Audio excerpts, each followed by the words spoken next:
All right, Merrimack officially ties UNH, but it feels a little bit different. They get the shootout win, 1-0 for a team that's been struggling to find a little bit of momentum here early in the year.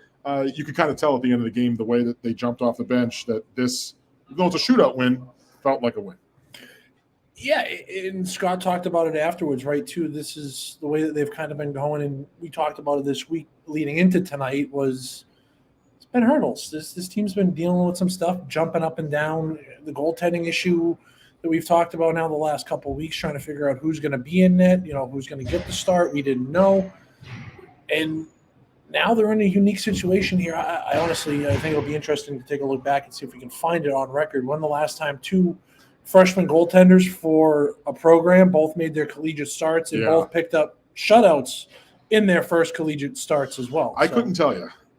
We were saying just before we started recording, it's rare that you get two freshman goalies that play in the same year, let alone two that both have shutouts in their debuts. So, but Ryan Kai's looked great tonight. Merrimack did a good job keeping pucks away from him for the most part. But he did have a couple of chances on the power play early. I think it was Nick Ring that had a chance in front for UNH. They had a couple of chances off the wall at the end of the third period. They were trying to throw pucks in front off the end boards at the goal line. He did a good job stuffing those chances. So even though he didn't face a ton of net front pressure, he still faced some pressure. And look, it's also there's going to be some inherent pressure of it being your first collegiate game at home. It's the first Hockey East game of the year. It's a team that, even though they got that win over Minnesota State last week, felt like they were in need of some momentum here tonight, and he did the job for him.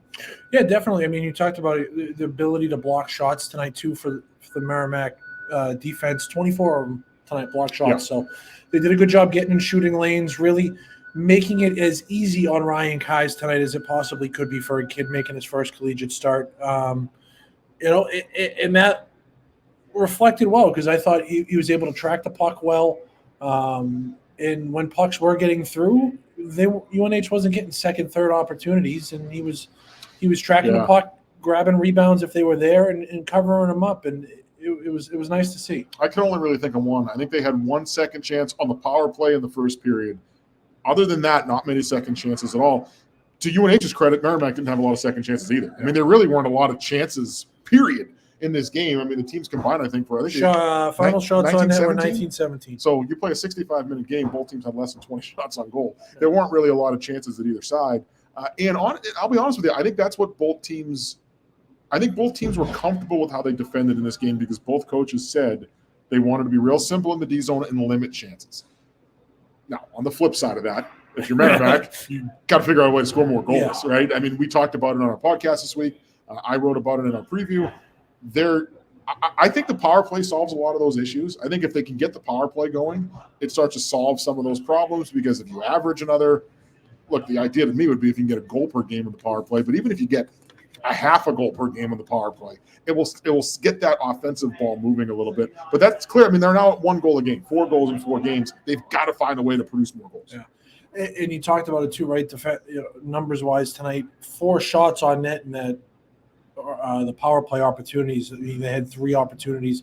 One of them was a 5-minute major, so you really do want to see, more than 4 shots on net during for sure during combined 3 power plays. Like you said, 5 minutes of that you have. They finished with 1, 2, just 1 shot on net in that third period major. So and some of that too. I mean, look, there were times where they did better with it. In the third period, they were better on faceoffs. The first 2 periods, faceoffs are a big issue. It was 11-2 UNH after the first, 22-7 UNH after the second. That plays a lot into the offensive chances too, because obviously if you're not the neutral zone draws, I don't even care about the neutral zone draws. If you're not winning draws in the offensive zone, you're not sustaining offensive pressure. You're not generating scoring chances. If you're not winning draws in the defensive zone, you start defending. So you're spending the first 30 seconds of that shift defending. So what happens? They get the puck out of the zone. There's no offensive chances off the rush because they're getting the puck deep and going for a change because you're doing so much defending. Being better on the dot could lead to more scoring chances as well. Like that to me is where the offense is going to come from. Be better on the faceoffs and get a little something going on the power play, and I think their offense will be better. Yeah, and more importantly over here too, right? We're talking about it. It's important. You're opening up Hockey East play. Again, it's not a win per se, but it feels like it's a win. Yeah.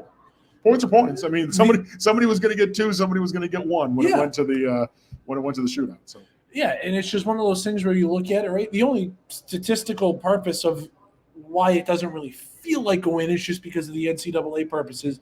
In the pairwise ranking, it goes down as a tie. It's a tie for those purposes. But I mean, I think if you're Merrimack, though, you want to be more. As a win. Yeah, you want to be more worried about the league points. Yeah. Not that pairwise doesn't matter. It can, but it doesn't necessarily matter. You know, I think if you take care of business in the league, ultimately the pairwise stuff kind of works itself out over time. And that's why I think, too, just the momentum of coming off what feels like a win. I think that's why you saw it at the end of the game. It wasn't – sometimes you see these shootout wins and teams kind of slowly jump over the wall and there's a couple of taps of like, hey, good job. They jumped off the bench tonight like that was an overtime goal on that last save by Ryan Kais. And I think a big reason for that is they need some momentum. They need some confidence. That can create some confidence. Yeah. So build off of this. You got your goaltending issues all resolved now. Tonight was the final game that Max Lundgren had to serve his 2-game suspension. So that's done and taken care of now. And you may have found a third one. Exactly. Exactly. You may have found a third one. Yeah. So, I think, I'd be comfortable with them starting Kais again. Yeah. We stopped 19 shots tonight with the shutout. So, yeah. Now, the only person we're waiting on to make their debut in net for Coach Borick and staff is Niels Wahlstrom. And he, still a little bit of time. Sounds like a couple of weeks. Yeah. Yeah. I think the earliest is probably the main series 2 weeks from now. More likely 3 weeks from now, that UConn series, maybe when we see him. And then they'll have realistically, we saw it tonight. I mean, they've got 3 options now. Yeah. And I kind of got the sense late in the summer that they thought Kais was going to be an option and not be your traditional third goaltender who usually practices, doesn't play as much. They were saying even back in September, he looked really good in the summer. He was impressive in the stretch run in the playoffs in the NCDC, won the MVP of that league. They were saying he can play. And I think we saw that. We saw why tonight, right? Because I thought he played really well. That's a good UNH team. Like they were physical. They had some guys. Luke Reed was fantastic for them tonight. Nick Ring was fantastic for them tonight. Marty Levins was, I thought, really good for them tonight too. Had a big block towards the end of the game. Like that's a really good team that is going to be able to muscle their way and generate some chances. Even though they were without some of their top guys, that's still a good UNH team that is built more to play in this building than they ever have been. And defensively, they played really well. And so Merrimack did a good job of again, keeping them to the outside, but Kais was tested, and when he was tested, he made the saves. Yeah. No, I thought he looked really well tonight. It's good. Again, you talked about it, being able to find another body on your positional depth chart here. It's good to have. And we've talked about it all the time. Goaltending is one of the more important positions, if not the premier position on the ice when it comes to the game of hockey. So if you get that figured out, you're good to go. Absolutely. Real quick, just around the rest of the league for folks that might be wondering tonight, BU with a 4-2 final win over UConn at Agganis Arena. Of course, they came back in that game. UConn was up 1-0 in the first. So. Of course, here, just on the other side of the glass from us, Merrimack with a shootout win. UMass Lowell defeated Colgate 5-2. Providence with a 4-1 final over Arizona State. Sacred Heart, a team we saw a couple of weeks ago, with an upset win at UMass as they defeat the Minutemen 4-3, a final there. Maine 2-1 winners over Quinnipiac up in Orono, and Boston College 5-0 win over AIC at Conti Forum in Chestnut Hill. So those are the scores around the rest of hockey tonight. We got a 1-0 final here. Any other thoughts, Mike, before we wrap up and get ready to look ahead to Lowell next week? I don't think so. One thing, though, shout out to Stonehill. They beat Lake Superior tonight 4-1. So another win for the Skyhawks. I'm rooting for them, and they got the job done on the road tonight. Harrison Roy's former team.